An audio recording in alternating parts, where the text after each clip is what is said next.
everybody doing today? Somebody's jug, is that? There's champagne and orange juice over here. We're celebrating today. I'm officially legal to drink adult beverages. So we're here. So don't hesitate, you guys that's over there. You don't obviously have to. Damon, I don't know what you did do, but you're drawing the crowd in, bro. Okay, I would love to say it was me. Thanks, because your birthday. John's here. I know there's something going on. Happy birthday to John. Yeah, there you go. All right, guys, so let's jump into this. Again, you guys, there's food over there. You guys can get jumping on that. Chris knows how to open champagne, I can see. All right, there's the numbers. Is anybody paying attention to the numbers anymore, or are they not relevant? It's actually, those are wrong numbers though, but that's okay. Well, thank you for that. I appreciate you. Appreciate you bringing that up. You guys, today we were actually over 5,000 SFR active listings right now on the market. 5,000? Yep. This is done on Sunday. Yeah, no. Yeah. And the square one is. So you know what's funny? I heard a stat the other day that I thought was very interesting. So about 1.5 million real estate agents in America. 49% of the 1.5 million did 0 to 1 transaction. So 49% of that, 750,000 did 0 to 1 transaction. 197,000 did between, it was 0 and 44 transactions. And of the agents that did over 44 transactions, 5,380 out of 1.5 million do over 44 transactions a year. So think about that numbers. I thought that was pretty wild. The other thing I heard today too was, in order to where we're at today, to live the comfortable lifestyle, they said, you have to make 186,000 a year to be comfortable. What's the average income? 54,000, something like that. So think about them numbers. So I thought it was interesting. You guys know I love that numbers on that. So a couple of the things I just always want to point out again. You guys look, we're down 450. We're still selling homes though. Last week it was 687 or something like that, 683. So we're still selling. You got to pay attention to that. The available months where the inventory's gone up to 2.48. It was 2.44 last week. So still nothing too crazy. The vacancy rate is still about the same.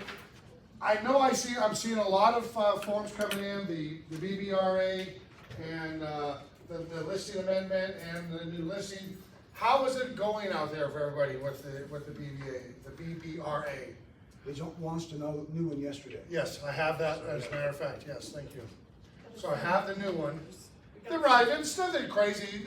They just like we talked with Dan as well. Is they moved a couple of lines up and switched them around.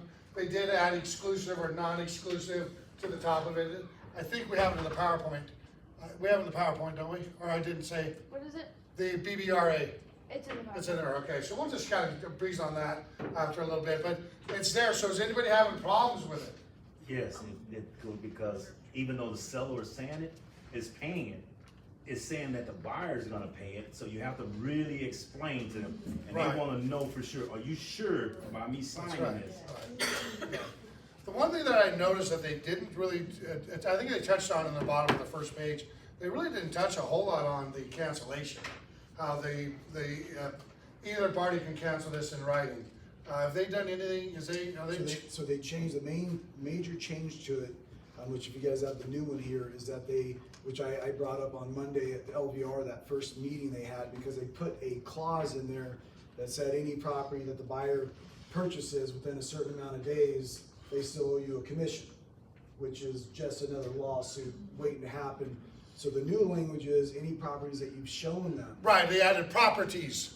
Correct. Right here, properties somewhere right there. That you've Yeah, shown right them there, yeah. within a certain amount of Yeah. days. And that's what the clause that we need in there to keep a buyer from going around the back door to a listing agent or something like that. Not to say they still won't. Yes. At least there's something there to keep them, at least deter them from doing that. There's still gonna be issues, you guys. I mean, there's probably gonna be more, come in. There's probably gonna be more lawsuits going on today, commissions than we've ever seen. Oh, yeah. Because guys, I mean, that's why you gotta make sure when you're working with your buyers, that you explain the buyer's mortgage agreement so they get your loyalty. Because today, I've seen a lot, and I know that a lot of you guys that do a lot of deals, you're seeing the same thing, where they're not buyers today aren't loyal. And so we need to make sure by doing the loyalty agreement that we're gonna be loyal. Because we are going to have issues, and I can see it. I personally think they're gonna modify it again. I think they will modify it again. KJ? So, I mean, a quick question, because I'm pretty sure lots of us will have this question, so wanna do another role play, but say for example, you have a listing, and it's happening more and more that the buyers are coming straight to the listing agent. Yeah. Hey, can you show me the property? Yeah. So, I guess our first fiduciary duty is only the person who enters into the property is the one, first of all, they are pre-approved for the ad, right? I mean, we cannot show them the Well, property. I would certainly think, I don't think I'd be wasting my time and energy if somebody wasn't pre-approved or ready to go. So, like, the way I would put it is like, hey, my seller, I would love to show it to you, but my seller, like, want a pre-approved buyer. Are you pre-approved? Right. But Well, I think that's doing your fiduciary duty to your seller by saying, I didn't know that you're pre-approved. I want to speak to your lender as well to know that you have the ability to buy this house. And then the second question is always going to be, we're going to come into this. Okay, so you're bypassing the buyer's agent. You're coming directly to me. If the seller isn't offering a co-op, are you planning on paying me? Right? I mean, it's not going to be quite that blunt the way I just said it, but you're going to be finding out, are we going to get paid? yes. Right? Because if the seller's not paying it, and the buyer's not paying it, are you gonna represent that buyer in the purchase? Exactly. And of course, they try to be like a pro that they know all the forms. So you just, like we discussed last week, that, hey, put in an offer. Like, oh, what is an offer? I mean, I can write you on a piece of paper. So, I mean, all that part will get complicated. I'm just saying that. Yeah, guys, again, this is gonna be something we're gonna be dealing with, and we're getting it. We're all getting it. It's just gonna take a little more time, because I think there's still gonna be people trying to worm their way around or out. And I think it's gonna be sellers. I still believe that there's gonna be a vast majority of sellers who still see the value in paying a buyer's agent to represent a buyer. I think that's still gonna be the case. Are there gonna be some that don't? Absolutely. Listen, I think there's, I don't remember what the percent of the population, I wanna say 32% of the population, make sure they get 3 or 4 different estimates on stuff. So those are gonna still be the people that don't wanna pay. But the question begs again, are you gonna be working back with you? Like you said, John, Mr. Buyer, if seller's not gonna pay me, then you will, I'd be on that look. And if they're not paying on this one, we'll keep looking at different homes, right? I mean, that's what I mean, you guys, it's, the whole thing for me is convoluted, because when we were starting real estate, our goal was not to worry about commissions and to get them in the homes. And today, we're not worried about getting them in the homes, we're worried about getting commissions. That's so contradictory. Yeah. Right?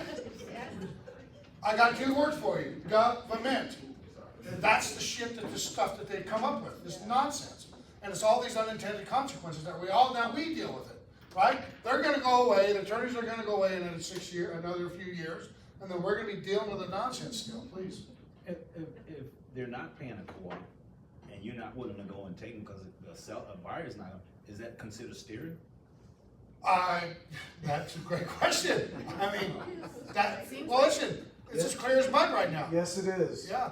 Let the buyer make that decision, not you. The buyer needs to make that Yeah. decision, not the agent. But is that gonna be the case? Well, wait, I'm confused.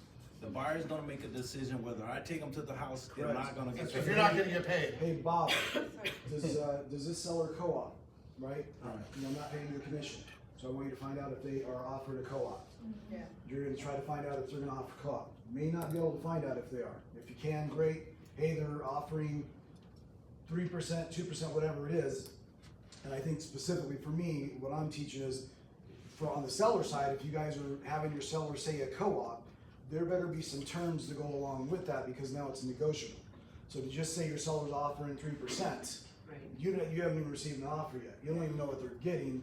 So it's based on full list price, no buyer concessions. Yeah, okay, let's market that. Perfect.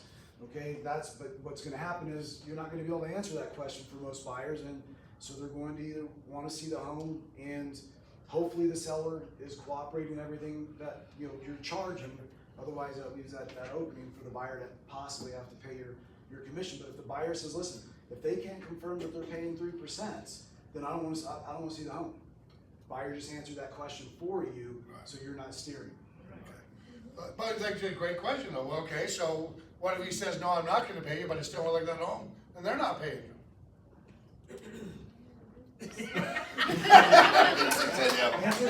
Answer the question, man. I mean, Yeah. 'cause these are the conversations that we're having Right, now. right. So- I mean, because you guys, I don't think it's gonna happen a lot, but I certainly think it's gonna happen, right? It's definitely gonna happen. I mean, again, you guys. Well, it's not going to happen. It is happening right Right, now. right, It's right. happening right now. Right, because there are the ones that are offering 0% right now. And we see them 6 months ago on the MLS, please. Yeah, so aren't we supposed to say seller may consider, giving, commission to the buyer's broker agent? Yeah, well, We're not yeah, you supposed can to call say them, that, yep, right? and ask them, hey, are you paying a co-op? They may consider, right? And then you put it in the offer, you put your Right. RPA together. That's probably the best answer. However, that is not going to be the only answer, and that's Right. why it's so confusing, folks, is that you have sellers out there that say, listen, Damon, I wanna offer 3% commission, I want my home sold, I want it sold now. If you stand in my way, I'm just gonna go get another agent and have them do it. Guys, listen, the reality is, it's happening right now, you're seeing 3% written on key rings in the lock boxes.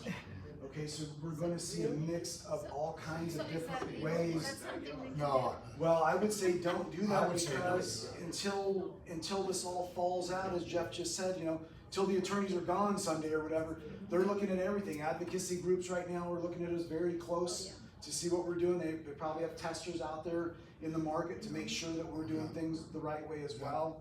They're publishing all kinds of stuff online. Yeah, I read an article stating, as an advocate for the buyers, not to pay more than 2%. 2%, Yeah. or flat fee even better is what they're saying is to pay a percentage, do a flat fee. and that's kind of what I thought was gonna happen, is there were gonna be a flat, 0 to $500,000 is $5,000. 5,000 to, or 500,000 to $1 million is 10,000. That's kind of what I thought it might be. I don't know if that'll be the case, but I think ultimately that's ultimately where it's gonna kind of go that direction. My thoughts, I don't know that. But I guys, again, and we talked about this several times, the Department of Justice has not given up. They've already filed a lawsuit against buyers in California. Okay, at the end of the day, they don't want to see buyers agents make anything. It's, in my opinion, Jeff, not the broker, Jeff, an agent. That's what I think they're gonna do, because they don't want to see you guys making money. They think that we are a bunch of greedy, you-know-whats, and that we don't deserve to get paid what we get paid, and we're way overpaid, and that's why they're trying to put a stop to it. Jeff's opinion. Okay, so that's something we gotta be really careful about, guys. It's like Damon said, I mean, out at the end of the day, steering, whatever you wanna call it, if a buyer can't pay and a seller can't pay, what am I doing? That's why that clause in that BVR is so important, because what's gonna happen is the buyer is going to try to go around you at some point, possibly. We hope not, but hey, I want the home. I don't want, sellers only want to pay 1%, 2%, whatever the number is, and I don't wanna pay the difference, but I want this home. Yep. How do I remove you from the roadblock, right? How do I get you out from in between me and this home? And they've just created that vehicle for us, so now we're part of that negotiation. And honestly, our commissions are going to be negotiable all the way through closing, right? Request for repairs come back, there's a train wreck there, you better believe they're going to look, where's the money coming from? Oh, okay, the agent has some stake in this now, let's see if they'll reduce their commission. The buyer broker has to agree, but don't think for a second it's not going to be asked at some point in time, hey, are you willing to reduce your commission to make this still happen? But I mean, we're doing that right now. I think they do that. Right, They've always except- looked at you. Except now it's actually a negotiating term, just like a low appraisal or request for repairs is now part of the contract that can be negotiated. Right, and I think as well, and I think too, when you put an RPA in saying, I'd like 3% and our offer's it was a $300,000 house and you offer $290, I think they're gonna say, well, listen, if the agent's willing to accept 2%, or we'll offer you 2% instead of 3%, and we can make $290 work now. Yep. I think that's what's gonna happen. Oh, no, just happened yesterday with one of my agents, so lowball offer, seller came back 1.5%, because working with an investor buyer, and so now his commission. Right, so it's also opened it up, you guys, for negotiations. So I don't think that's a bad thing either. right? Because now, but the thing that's going on, guys, a lot of the stuff we've been doing it for years, right? The appraisal comes back low, what do we all do? But- Well, I'll kick in 1,000, you kick in 1,000. But that was more, Mailman. but that was more voluntary. Yes. Now it's going to be most likely come over in a counter offer. Right. Okay, not before, it was, hey, you know, let's get together and figure this thing Mailman. out. Now it's actually gonna be a vehicle for a seller to say, hey, I'm, in the request for repairs, counter, I'm gonna ask that the commission be dropped below, so it's just going to be a negotiation. Right, it's gonna be a negotiation But this all is the the way great through. thing, folks, is that this market, our market's cyclical, we're over 5,000 available homes on the market, single family residential, it flips, okay? When sellers need a buyer for their home, it's going to change as well, so it's gonna be a cyclical situation. No, well, look at when new homes, remember when new homes didn't need us? They didn't give you anything, they barely talked to you at the door. Now when they needed us, they were giving you everything. I heard on the one deal the other day, D.R. Horton, I think it was D.R. Horton in Florida is offering 8% to buyers agents. And so I heard that, and so it's a real estate post, I can't remember the guy's name. I've showed the video before. Anyways, they think buyer commissions are actually gonna go up. I don't know about that one, but D.R. Horton did say they're offering 8% in Florida for homes, please. So, I haven't been keeping up with all of our new, but I'm here today. So I recently rented out a house to a quote unquote celebrity, and I haven't got paid yet. They Right. said they haven't mailed us the check yet. So, and they also stated I need to send over a referral. Yep, referral form, yep. Yep. And you should, depending on, I mean, when you did it all, you should do a BVRA for your commission as well on rentals. Actually, you shouldn't, Yeah. so. On a rental? Now, That's what I'm talking about. I know, I'm sorry, Yeah. Jeff. Right, You guys, I have emails going back and forth from the division right now, and we've actually been doing it. The rental referral vehicle was the vehicle. We are now teaching our agents to do a buyer broker representation agreement with renters, which, what does that induce? And what does that induce? You represent. And what representative, does that yes. induce? No, Liability. what legal form are we required? Duties owed. It induces the duties owed. How many of you have your tenant sign the duties owed? Never. Zero. Right. We're violating NRS by having them sign Now- a BBRA, and that's an email directly from Jan Holly. Right. Now, the one thing that I've said a lot of times is if you're gonna do a duties owed to a tenant, you do a duties owed and on the bottom say unrepresented. Now, I don't know if that's still legal with Jan or That not. would come from the listing side, and they would be unrepresented. So how do Not it, so from- then Not if from we're, our side. if I'm gonna show rentals, how do I know I'm gonna get paid on the other side? If we don't have something, what do we do? We Do a have. duties owed and a BBA? We just created a compensation to show form, no representation for our team. It's been passed in the front of Mark Otero, which is looking at everything right now as well.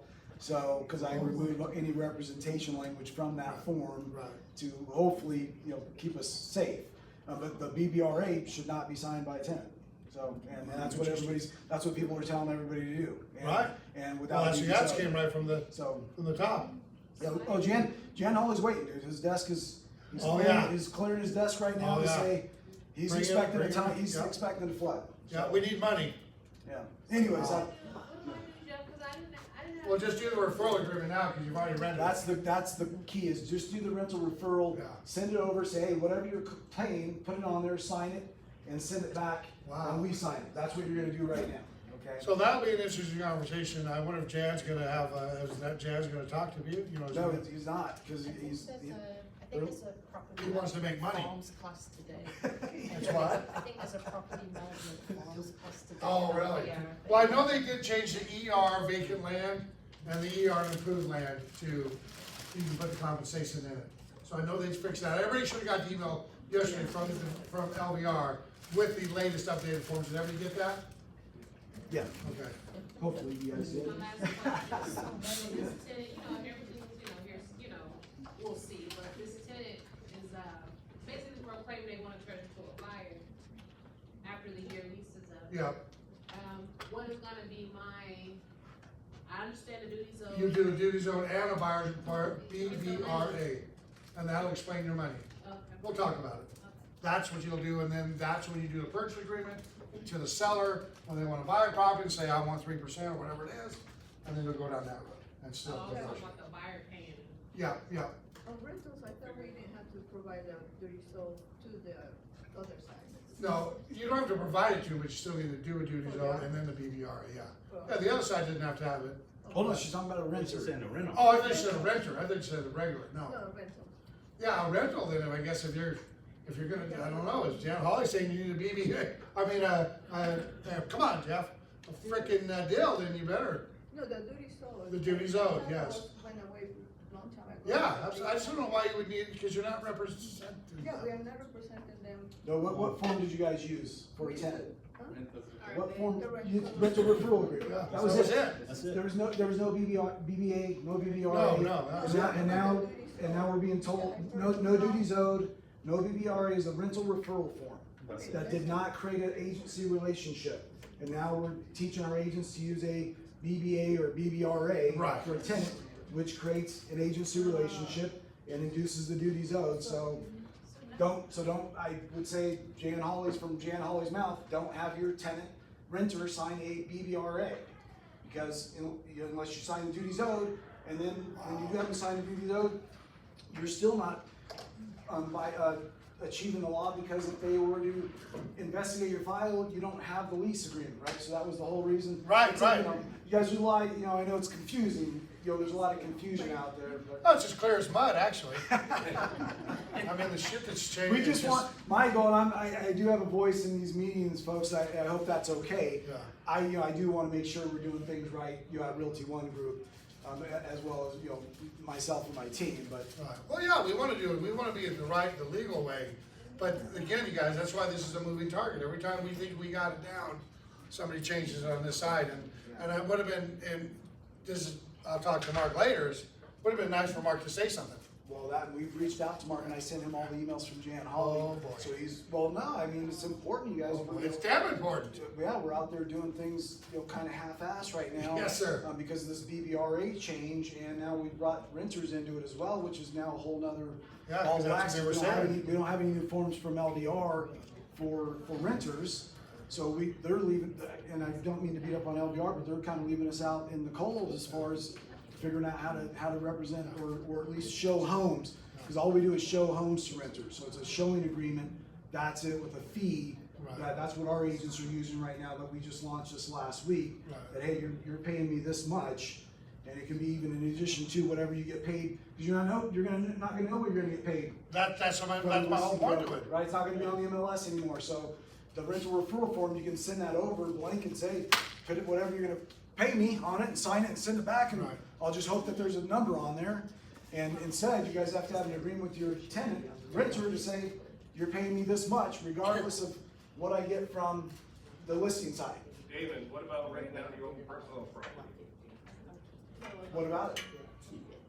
If I have one of my own rental properties and I find my own tenant, Yeah, you don't, if you have your own rental property and you find your own tenant, then you need to do the duties owed, and on the buyer side, tenant side of that, put unrepresented for that tenant. It Okay, seems like on this your- just created a lot of dual agency, is how I'm seeing Ah. it. It just seems like there's gonna be more dual agency. Listen, you guys know this, I'm not a government fan, all it's created is more nonsense. More, bullshit is what it really has done. Doesn't change, it just screws everything up. We're less transparent than we've ever been. That's the part that pisses me off. We spent 50 years being transparent, and then in 6 months, we've gone from being transparent to taking all that away. You're giving the check back. All right, serenity now. Let's change this up.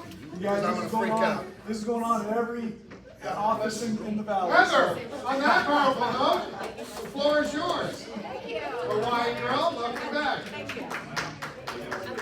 I was just spent 4 days in Hawaii, awful traveling experience, but happy to be home. If you guys don't know, I'm with Rock Title. I'm handling the Summerlin office and the Northwest office. So if you guys need marketing, if you guys want to sit down and brainstorm, I'd love to do that with you guys, either in person or over the phone. So just reach out to me. My cards are over here if you don't already have my information. A couple updates here. it's nice to see a full room. I think Sue moved rooms just in time. So We're happy gonna you invite guys. Damon more often. Yes, thank you. But I think every single week it's been busier and busier. So some of you guys already know this, but we are getting Palm Agent, which is a new net sheet that's coming out any day now. I'm told the last thing was they are just updating all of our branding on the App Store. So hopefully by next week we'll have that, but I don't know the exact date. So I'll let you guys know that soon. Our other net sheet is still working, Prism, and then as I mentioned before, you guys are always welcome to reach out to me and or the escrow officer, and we can always do a net sheet for you guys too if you guys don't want to do that.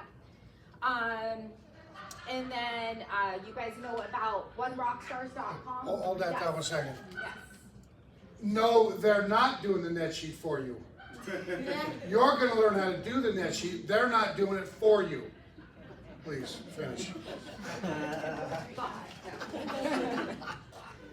Yeah, it is good, obviously, if you guys can learn how to do it. But at this point, if you're not comfortable, we should have the new one any day now, which is what a lot of the big title companies use in town. So it's great. It has a lot of marketing. And the new one that they're gonna have, even the old one was a little bit of a challenge, but the new one's gonna be even easier to use. Yeah. So you'll be able to get right through it. It's not a problem. And we'll be doing classes, you know, to get you guys caught up on all that stuff.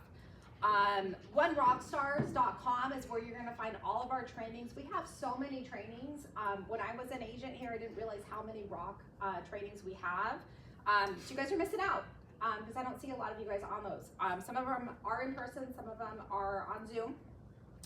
This Thursday on the 15th, Tim Sams is our newest trainer. He was promoted. He's going to be doing ZocCam. Raise your hand if you are familiar with ZocCam. Okay, well, expect to see all of you guys on the Zoom call at 1 o'clock on Thursday. But it's a mobile app where instead of having your clients having to wire their EMD or drive down and deposit and drop off their check, they can just snap a picture on this app. It's secure, and it goes right to our office. So it's a great way to at least start the initiation with deposits. On Monday, 1 o'clock, we always have another Zoom call. This one coming up is client tracking and marketing, so marketing reports. So I hope to see you guys on that one. The one after that, 8/22, Unlock the Power of Title Pro, which of course you guys can always have a meeting with me and we can brainstorm a little bit on the best farm for you and how to get in front of people. But Title Pro is also something that we can set you up individually, you guys can have access to. And then another class that I'm doing myself, at Rock Title Southwest on Russell and 215 on the 23rd. It's a Friday at 10 a.m. It's how to generate leads with the senior niche. So I've had a couple of those classes, and I'm gonna probably have them every month or so, but I am limiting them to about 10 people because I want to keep them small and interactive, more of a workshop. So reach out to me. I don't have that, just reach out to me personally and I'll get you on that list. And that's all I have. So if you guys have any questions, let me know. Thank you. What's the age of a seasoned citizen now? Is that 55? The age of 70? is 50. I am 54. 54. So I am 50. I qualify for AARP, so 50 and up. Yeah, and with Rock Title, we do give discounts at 55 though. They get a 30% discount off their escrow fees. Hey, wait, there she is. I said, I know I see Stacia. I was going to say, I'm looking around, I'm like, I don't see her. I'm shy, I like to hide. Yes, please, give her a big hand, everybody. All right. Good morning. How is everyone? Well, you know what? A lot of God, that sounded freaking I know, it's pathetic. really, really. How are you doing? Hey, how's everybody doing? There we go. So, lots of changes, but guess what doesn't change? What doesn't change is that your clients might not have money after close of escrow for a major repair or replacement. And Nora and I always discuss our biggest competition is no home warranty at all. More than 50% of transactions close without a warranty.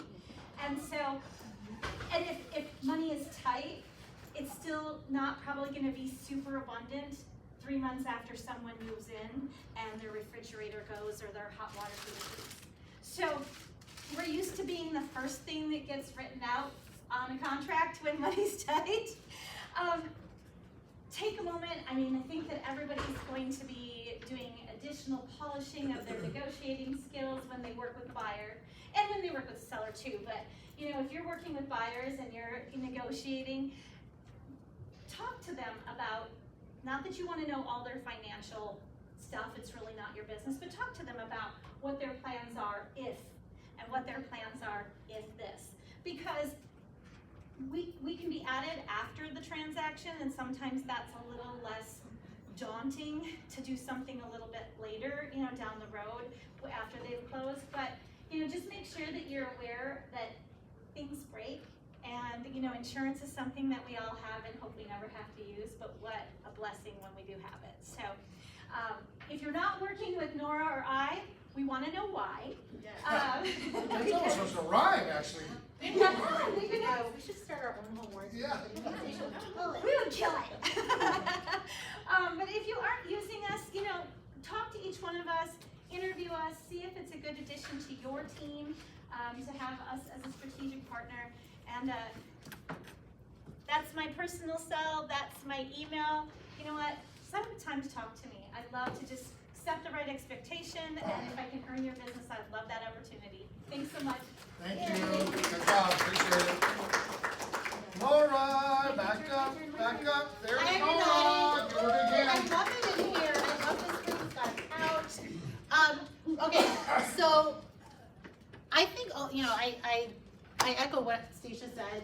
And I think because we're talking about listings today, I think you should really start looking at listing coverage and budgeting out with your seller a home warranty in the beginning. I feel like if you're talking and you're doing a net sheet and you budget out for the home warranty, there's not going to be a lot of back and forth later on when the buyer's making an offer. So if you don't understand seller's coverage, please ask me. With us, with American Home Shield, you can add it on anytime. It doesn't have to be in the MLS. I had somebody call me yesterday and say, hey, we're going to be working on the property for the next few weeks until we put it in the MLS. When can we add seller's coverage? You can add it on as long as you have a signed listing agreement. So it starts right away. It goes for up to 6 months. You guys, with us, there's no cost to the seller if the buyer does not take on the home warranty. Why would you not put it on every transaction? I have agents that use it as a negotiating skill in their listing appointment saying, hey, if you don't have a home warranty, I'm gonna go ahead and put a limited policy on your home just in case something breaks. Because sometimes we know it's not a matter of if something's gonna break, it's gonna be when. So seller's coverage, talk to me if you haven't, it's super easy. What's the cost if something does break for the seller? It's the same thing. You're gonna pay a trade service fee of $100, and then we're gonna come out, we're gonna do the diagnosis, and we're gonna tell you this is how much of it will cover. Just know, with listing coverage, it's a limited policy. So it's only gonna cover up to $1,500. And it's only gonna cover the major systems. So think of things that would derail your transaction if you were in escrow. What would derail your transaction if it broke down? AC, busted water heater. Those things, and even though it's just $1,500, it's enough to give your seller some peace of mind. So, we stand out because we pay the most home warranty claims in the industry. Do you guys, who wants to guess how much we paid out in July? Just in Las Vegas. 29. No, in 30 days, we have money, but not that much money. 30, we paid out $300,000 in claims just in July, just in Las Vegas. So we're paying claims. I know sometimes it feels like we don't, but I can explain that later. One more thing, we're also the only company that provides a welcome call to your clients. How many times have you, raise your hand if you had a client that got a home warranty, moved in, something broke, and they didn't use their home warranty. They forgot they had one. Happens all the time. For us, it's crucial that we build a relationship with the member on that very first year. We want them to use their home warranty. Guys, we don't make any money on that first year. We're gunning for the renewal, right? So it's crucial. We want them to use it. We want to show them how to use it, and we want to make sure we're covering their claims. So there's my number, there's my email, call me if you need anything. Yes, I might have missed it. What did you say the limited policy cost was? for the seller's coverage, $75 for up to 6 months. I feel like $75 is a great marketing expense if you're trying to win over a listing. And I feel like we're gonna hear more about listings now, so. Thank you. Give her a hand, everybody. You guys just remember, it's in the insurance. The insurance isn't there to cover everything. It helps you through the process. So I think it's a great idea. I always make sure when I have a listing that the seller would provide it to the buyer. And I think if you are a buyer's agent, it's the best risk reduction you can do because something is always gonna happen and then they blame everybody involved. So I think it's the best reduction that you can have. All right, let's bring up our good friend Damon Caldwell. Broker, you got that thing set up? Okay, what do you need? That's it. Okay. So let's talk about NAR. Yeah. You got it there? You go over here, I think you good. No, he's got it, yes. Oh, he's got it, all right. He knows computers, I Sit don't. back and relax, brother. That's what I'm gonna do. I'm gonna finish my sandwich and have another adult beverage, now that I'm legal. No, I'm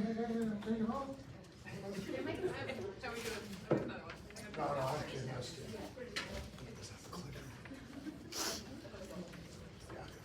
Does this work this? You want me to get that figured out? I gotta swap Let's do it his. You have to swap the thing. Who's he I watching? don't have it. So it's okay. I'll use the thing. Can I move this? That's the sandwich right there. Yes, I'll just do this here. I'm just gonna move this over here, folks, and, all right, so, Yes. all right. What do you mean? Okay, folks, let's, talk about generating some listings here. Now, I know you guys are already generating listings, hopefully by your sphere of influence, right? Staying in touch with your past clients, the people that you know. I'm just gonna share some ideas, strategies with you guys to generate more listings. I think right now, more important than ever, is to make sure that, you have a few streams of listing gen in your portfolio because listings are doing what right now? Sitting. No, they're going up, they're increasing, right? And we wanna make sure we get our share of them. So listings are going up, and we wanna make sure we get our share. So I'm gonna talk to you about farming today, and some ideas within farming, right? Not everybody, who's farming? Anybody farming? A community. Okay, a couple people, wonderful. Good success? Nothing yet. Nothing yet. That's why it's called farming. Well, we're gonna use you as our beta, okay? So we'll, as our, not our, how should I say, we don't wanna say dummy, we'll use you as our example, okay? So with that, let's talk about farming, and I'm gonna share some stuff that I've launched recently, that I'm actually back on track with my farm just recently. Within the last month or two, I've already generated about 3 seller leads, okay? Can do better, of course. So we'll talk about some ideas to make sure if you guys do want to start farming, that you can at least start the process, hopefully get in front of people, and start getting some come list me calls. Who would like some come list me calls? Right? I want to sell my home. Okay, that's the goal, right? So farming, you guys know what farming is. Who doesn't know what farming is? Like farming is when you go choose a geographic area, right? That's one way. And you say, okay, this is my community, I'm gonna start farming this community, I'm gonna become these specialists in my community. Who does open houses in a community, in a specific community? You wanna stay in a certain area, who does that right now? So would you call that farming? Absolutely you would, right? So we all are farming for the most part at some level, we just haven't went to that next level. So we're doing open houses, we just need to do other things to start generating more activity in that farm. So a couple things with farming is make sure that you don't bite off too much, right? So right now, how large is your farm? About 255. Perfect, right? So that's a really good number. What do you think our sales stats are right now as far as turnover ratio? Are they up or down in communities? Are turnover ratios up or down? If you went and looked in your community and said, how many homes sold in the last year in my community, is it gonna be up or down? Down. Why? The sales are down, right? Sales are down. Last year, how many homes did we sell 2 years ago this time? 2 years ago, not last year. 50,000. No, last month. Last month, how many homes we sell? Chris, 2 years ago, how many homes? In LVR? You guys don't know the number? 4,200? 35 to 3,600, give or take. Right now, we're about 2,100 this last month. So are we down?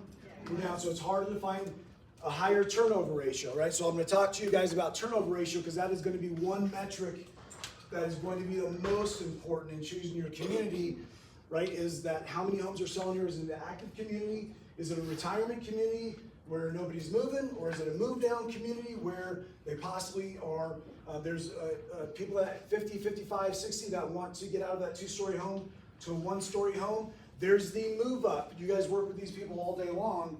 There's the move up seller, right? They live in a 300, 400, maybe not 300 anymore, condo town, but 450, 500,000, maybe 2,500 square foot home. And what do they want to do? They want to move up.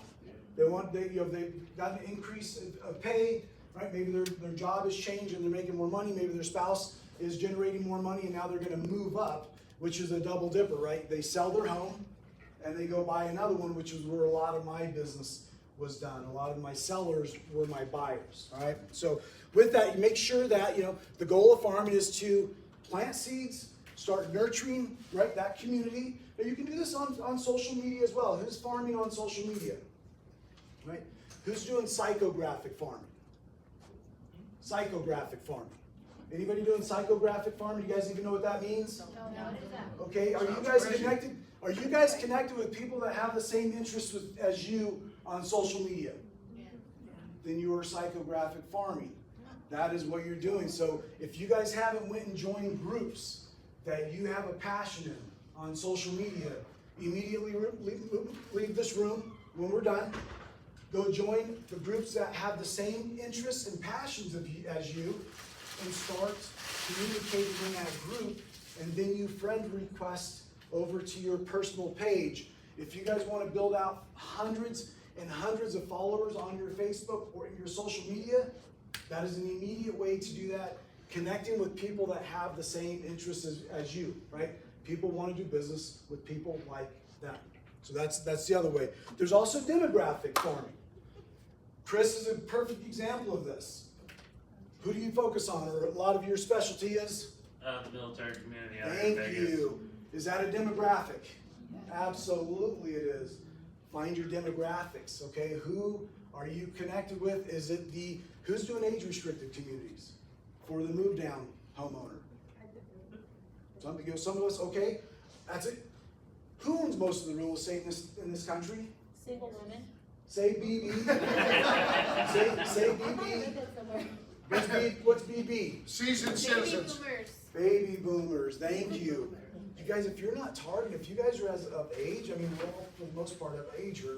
I'm an old guy now, but we're all of age to where we can actually go communicate with somebody that's in their 55, 60-year-old range, and that's a baby boomers and upwards. They own most of the real estate, and it's free. They own it free and clear. Okay, most of the real estate they own is free and clear. They have the cash to do whatever they want in this market. So what I'm sharing with you is there's many different ways to get very hyper-focused on your target markets. Who likes throwing mud on the wall and watching it fall off because it doesn't stick? That's what we do as agents. We throw mud on the wall and hope something sticks, and we get a buyer or a seller. Let's do better than that. Let's get hyper-focused on our target markets, and then I call it the who, the how, the what. Right? Can you guys tell me what the who, the how, the what is? The who is who are my target markets. Most agents never figure out specifically, clearly, who they're targeting. Get clear on who you're targeting, and really shouldn't be more than 3 to 5 key areas, right? The how is how am I communicating with them? Is it through social media, mailing, calling, door knocking? The what is the message? Does the message resonate with the consumer, my target market? It's simple. It's the who, the how, the what. If you guys identify those, and most of you might have already have, but if you do, you're going to be in business, bottom line. So anyways, farming, gotta be consistent with farming, all right? You have to, this is gonna be the hardest part for you. Some of you guys, now, Jocelyn doing 255, right? You can probably be consistent with that without going broke, okay? You guys bite off too much, right? 1,000 homes, and you do your first mailer, right? And it's gonna cost you how much?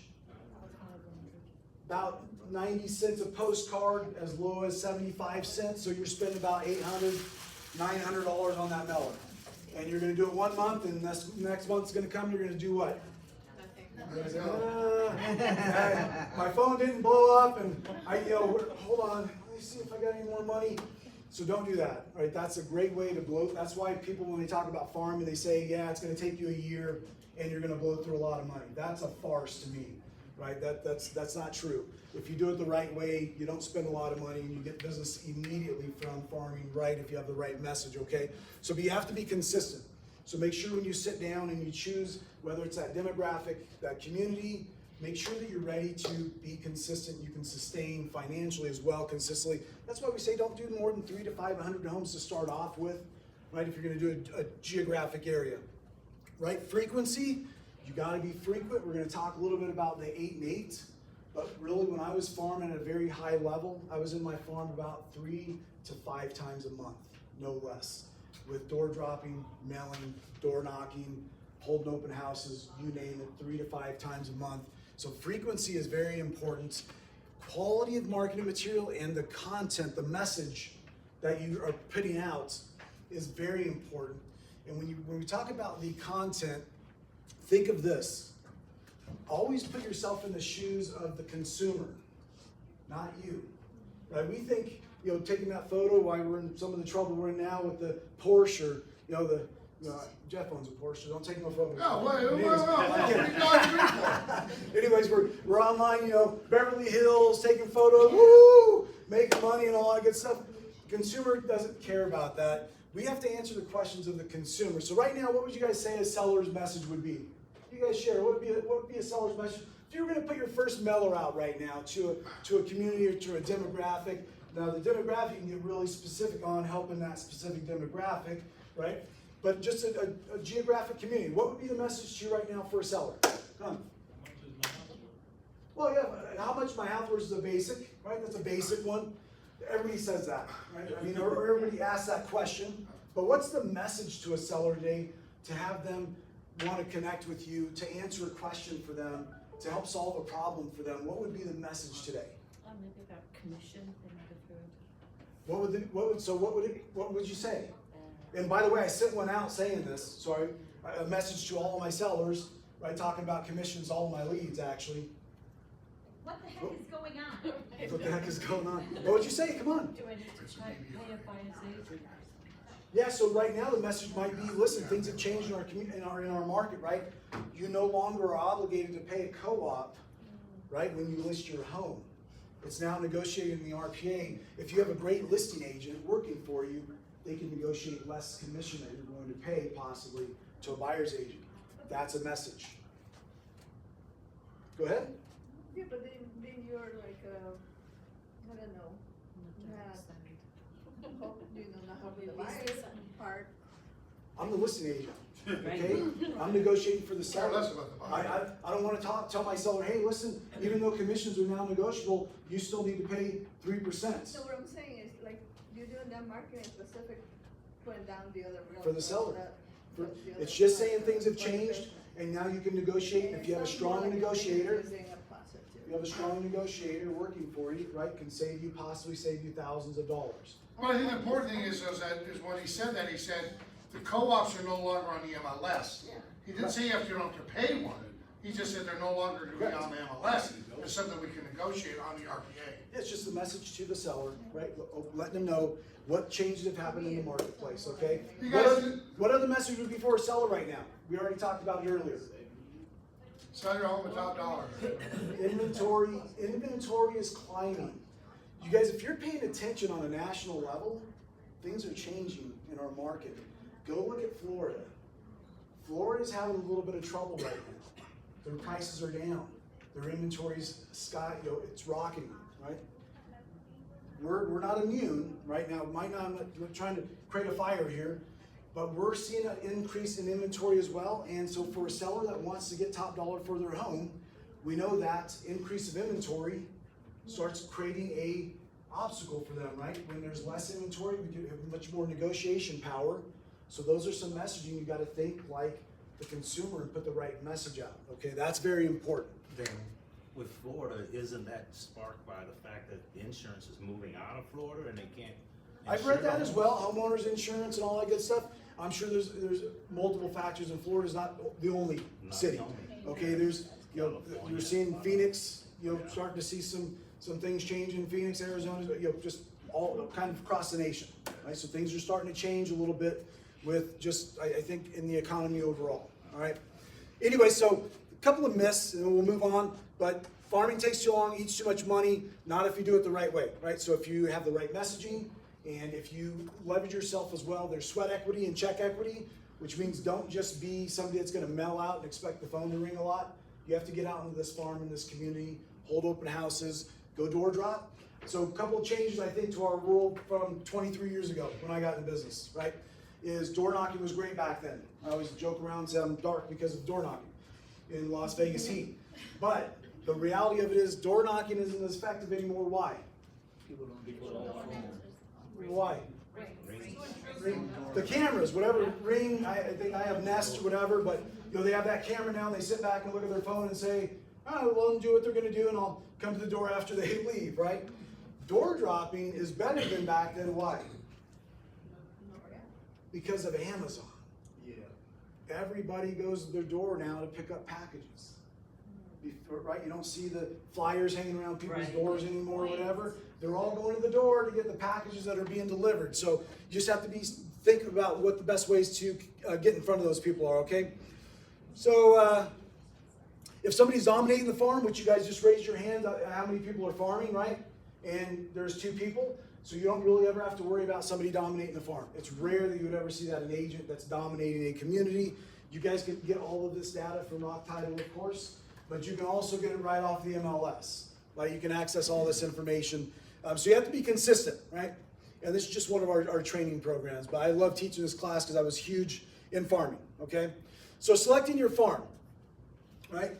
Make sure you're clear on what your goals are for that farm. If you have a certain number of listings that you want to take, right, you have to have a budget for that farm as well. Make sure that you have a budget that you're able to sustain in that farm. Make sure the size of that farm is good, 300 to 500. The location of the farm, right? Make sure that you're good with the location. The turnover rate is what you're going to look at. That's basically just how many homes have sold in the last year versus how many homes exist in that community. Again, Rock Title can get that data for you. You can also pull that right off of the MLS. I usually teach that in a separate class, which everybody loves because it's data, right? But you really are looking for the highest turnover ratio as possible. Now, when I look at data, I look at, is this a coming neighborhood or is this a dying neighborhood, right? Is this a neighborhood that's now starting to possibly generate listings? What I mean by that is I search a community, there's 500 homes. I go back 5 years and I see that only 200 homes in the last 5 years have sold. What are my opportunities? How many opportunities do I have? 300 opportunities. 300 people that have not transferred title in the last 5 years. Now you can start at 3 years, 4 years, or 5 years. That's who you're spending your money on. In other words, you don't have to mail everybody in that farm. You can mail the people that have a better chance of selling, saying, hey, I want to sell my home. So being smart financially as well, right? The competition and what fits you. And this is, I talked about this already, and how am I doing on time? Uh-oh, gotta hurry up. So sales price ranges, this usually takes about an hour to teach, but we're good. So low, mid, and high, this is, I think for most of us, that's a great place to be, is that move up seller. Somebody that wants to sell their home, so you go find a community, and they have a lower price property, right? Maybe 1,500, 1,800, 2,500 square feet, and you're going to target that community, and there's new homes being built all around. You could promote to them that, hey, if you're thinking about selling, there's a new community over here, 3,000 square feet, 3,500 square feet. Builders are buying down the interest rates right now. Why? So we're making this excuse in our head that people aren't buying because of the interest rates.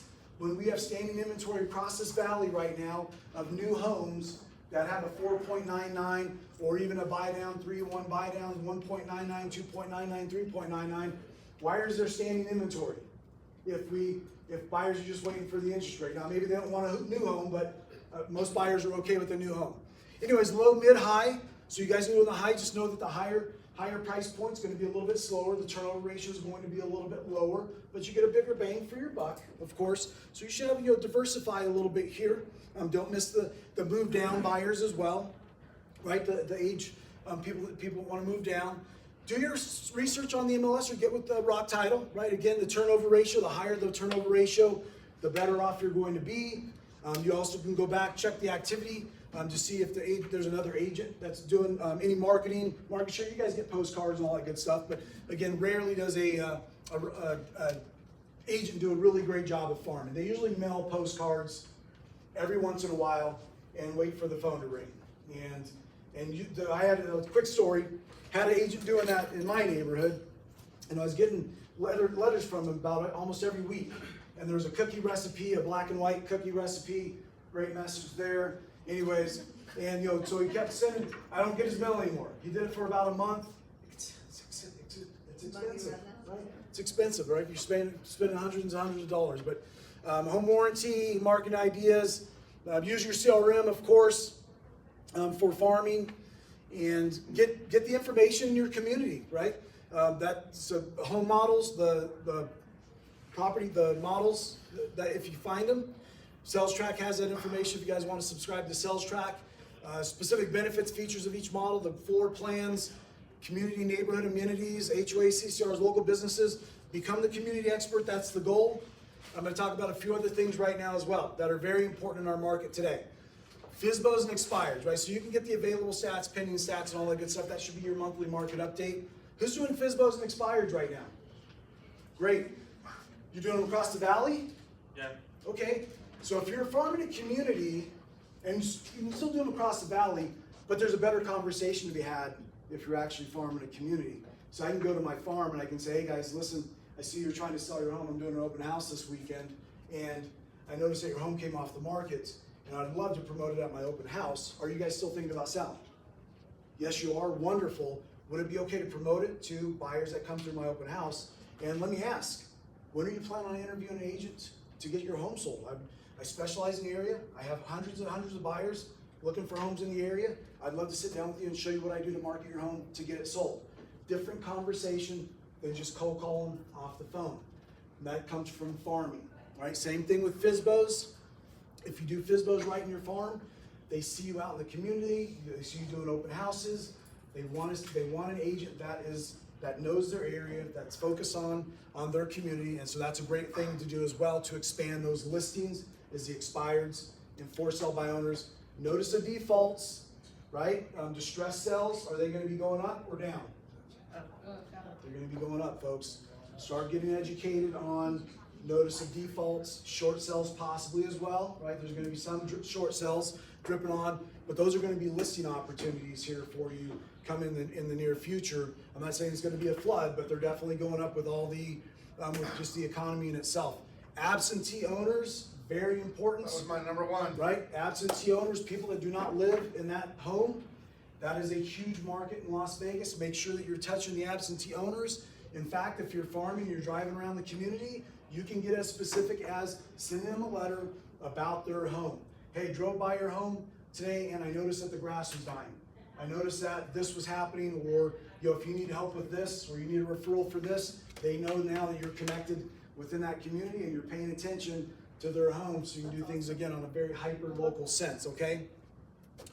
For the most part, I think, there's an 8 and 8. So what I'd recommend, if you guys did want to do this, if you want to jump in, now this could be for your sphere, this could be for farming, this could be for farming your psychographic farm. There should be a series of touches more than not than in the first 8 weeks. Do an 8 and 8, right? Or do 4 and 8. But do something better than just starting off and touching them once every 3 months or something like that. Touch them with a market update, how and why. I talk about a lot about the how and why.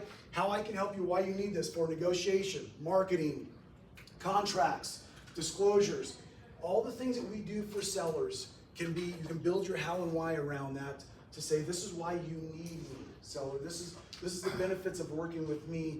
Touch them 8 times in 8 weeks. Don't go broke doing it. Go out and door knock a lot, or door drop. Go door drop, right? If you're not gonna door knock, go door drop 4 times out of the 8. Mail once here, whatever, call. Okay, you don't need to spend a lot of money here, right? Postcards, flyers.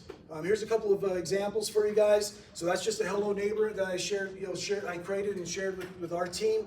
Wonderful, it's customized to my specific community, and it went out, and it had a second page that went out with it. That was that right there, recently sold. I had 3 sellers scan this and reached out to them. They wanted the value of their home. I'm communicating with 2 of them right now to possibly sell their home. Who's that agent on that? I don't know, goofy looking Young dude, guy? right? But that's a market update. You guys create your templates, right? And make sure that you're touching the sellers on a regular, every other month or every month basis with recently sold in the neighborhood, recently listed in the neighborhood, to stay in front of them, okay? That's what's important to them, market stats. And I think there's other things, you guys. What's so funny, Damon, is everything you're talking about is all the old school stuff that comes back. It's stuff we did 20 years ago. It's the same stuff, folks, and in Absolutely. fact, it still works today because social media has become so noisy that they say mail is actually even better today. Getting out in front of people is even better today because social media is so noisy and convoluted that getting just back to some of the basics of getting involved in the community is a great way to start generating additional income. So there's coming soon flyers. So the goal of this when you get a listing is to get an additional listing and 2 buyers from that through marketing. Right? By the way, if you guys get a listing, or when you get a listing, that's a great vehicle for you to start marketing yourself. Listings are a great way to start, basically forcing yourself to market yourself, which you wouldn't do normally if you didn't have something to market around. But use somebody else's listing. Right? You have plenty of people in this room, in this company. Go grab their listing and say, hey, can I market around your listing? Absolutely. I need it's on the market 60 days now. Do something to sell before the seller fires me, right? Go and market that listing in the community, okay? There's door knock, door drop, personalized stuff. The QR codes, create QR codes for, we don't use that KV Core anymore, but I created that QR code on my flyer that went to their property value right there. And finishing up, garage sales, neighborhood watch, seasonal holiday activities, host a block party. I was just talking to an agent that does that in her community. Food drives, people love giving back to the community. Welcome to the neighborhood party if you want to. So somebody buys a home in the neighborhood, you're not their agent, but you adopt them. Send them a gift basket. Welcome to our neighborhood, welcome to the community. Now they're gonna have to be doing business today, however, we know this. The stat is 80% of people say they'll do a transaction with the same agents that they used before. What percentage does? What percentage does? 80% say they would. What percentage does? 15. Lower? Listen, yeah. 10%. National stat. 10% of people did business with their same agent. 80% would have if the agent simply stayed in touch. And that's why you guys need to make sure you have your market, your monthly market touch, your newsletter going out to your sphere and all that good stuff as well. So, but that, get on their Facebook page, know what the rules are on the Facebook page. Don't go on there and get silly and get kicked off, right, with trying to solicit and all that. But you can go on there and still be a resource and stay communicate. But there's so many, it's funny. You guys post something on social media today, how many agents chime in? Yeah. Like 1 million. Right, 1 million. I got it. Oh, here you looking for a rental? Here, go here, go there. I don't need another agent. Exactly. But anyways, that's pretty much it, folks. We'll wrap up with that and a little bit about farming. All right. Thanks, Dan. Inspired I appreciate that. Fizbo's. Do you, is that possible to get this from some of the agents out so they can get this copy? I can send you guys a summary over of it. Jeff, can I just add something? Please. You guys, I know you have access to Rock, which has some incredible marketing as well as Epic. We have really great marketing, and it's nice to pepper in home maintenance in between just sold, just listed, open house. People love home maintenance tips, and there's a lot of things that are relevant. We have a whole portal that's available to you. There's a newsletter that you can turn into a video, so hit me up if you're looking for something different when it comes to marketing. Cool. All right, guys, let's finish this up. Hang on, she's clicking it over. Let's do this thing. A couple things that I want to discuss. So, Rev Up is remember we're doing Rev Up is on Zoom only now, which we've actually seen a pretty decent success on the other day. I taught Tim's class. So tomorrow, on the 14th, it'll be the Cell Cycle Effective Client Communications. The links are always here on the bottom, so make sure you get involved with that. There's Jim in Green Valley. It's a good point to go see them. They've got 2 classes left tomorrow and Friday. It's going to be on some of the forms. We're going to do a forms class as well, probably on Thursday, on some of the new forms that have changed, the BBRA, that kind of stuff. So we'll talk about that. We'll get that out to everybody with the link on Zoom for that one. This is $1 Million Club. Yay! This is the listing again. Was that not enough? Strong, man. All right, I can move on. Hey, that's awesome, you guys. I mean, congratulations. Okay, that's good. That's good. Good job. Good job. There's the amendment. If that's only if you haven't passed. That's the new. We're going to talk about this as well, and the listed amendment as well. Next week, we are going to have the Water District. He's going to be on Zoom. And then after the class, John with Epic is going to be here. Mortgage 101. Make sure you bring your buyers. If you have buyers that are thinking about buying a house and don't understand the loan process, bring them. They're going to be able to see exactly. It's going to be right after our meeting at 11 o'clock, right here. Next week, again, we're going to have the Water District. And I think, so, save the date. I talked about it last, on Friday. December 6th from 6 to 9, correct? Is going to be our untraditional holiday party. And so this year we've decided we've done the classic. We're going to get dressed up in suit and ties, and we're going to begin all that, which you can still do. This year, the girls have came up with a great idea, and I'm all on board with it. I think it's going to be a really cool, untraditional one. It will be at Stoney's North 40. So it's going to be jeans and cowboy boots and hats. We're going to get the outside patio already. We already spoke. They're all organized. They've got heaters. And then after the party's over, we can still stay at the club the rest of the night. I think it stays open until 1 or 2 in the morning. So this is going to be at Santa Fe. Yep, right over at Santa Fe. Stoney's North 40. It's going to be a blast, you guys. We need the RSVP. I think we were talking about 125 or so. Yeah, there will be a cap on this one, just Yeah. for the venue. Because of the venue, but so about 125 plus ones are $49. If you have your spouse or whatever, $49, and then we're registering through Eventbrite. It's $11 to go, and then the $11 is going to be donated to our charity. And this year, I think we were going to give it to. We talked about Project 150. Because we partnered with them. Yeah, because we helped them at our birthday. So we're going to go to Project 150. So you go to Everbright. I didn't say it. I said it's not Everbright. Eventbrite. Eventbrite. And you go there, but guys, it's going to be a blast. We're going to have a lot of fun. And then afterwards, again, we're going to hang out. They're going to have they got a band. They got a DJ. It's going to be a lot of fun. Drinks. They're going to have a barbecue for us set up, and it's going to be a lot of fun. So make sure, guys, if you want to get in there, we'll have the information on Eventbrite. But start get registered because it's coming quick. I cannot believe we're already in the middle of August. So Put it in your calendar. it will be here quick. December 6th. It's going to be a lot of fun, and we're looking forward to it. So that's that. Anything else that I missed, girls? Help me wish Jeff a happy birthday today.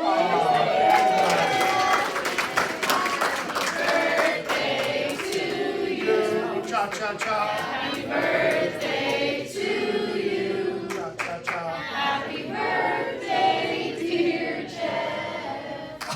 Happy birthday to you. Thank you guys. Appreciate you guys. So appreciate you guys all coming. There's some buntinis over there, so make sure you grab them on the way out. If not, you're gonna have them next week. Yeah. On that note, Damon, thank you for doing your Yeah, if presentation. you guys have any questions, don't hesitate to reach out. Appreciate it. If you want to just discuss starting a farm or something like that, I'd be happy to help. Perfect. Okay? There's one bottle of champagne left. There's some orange juice, so.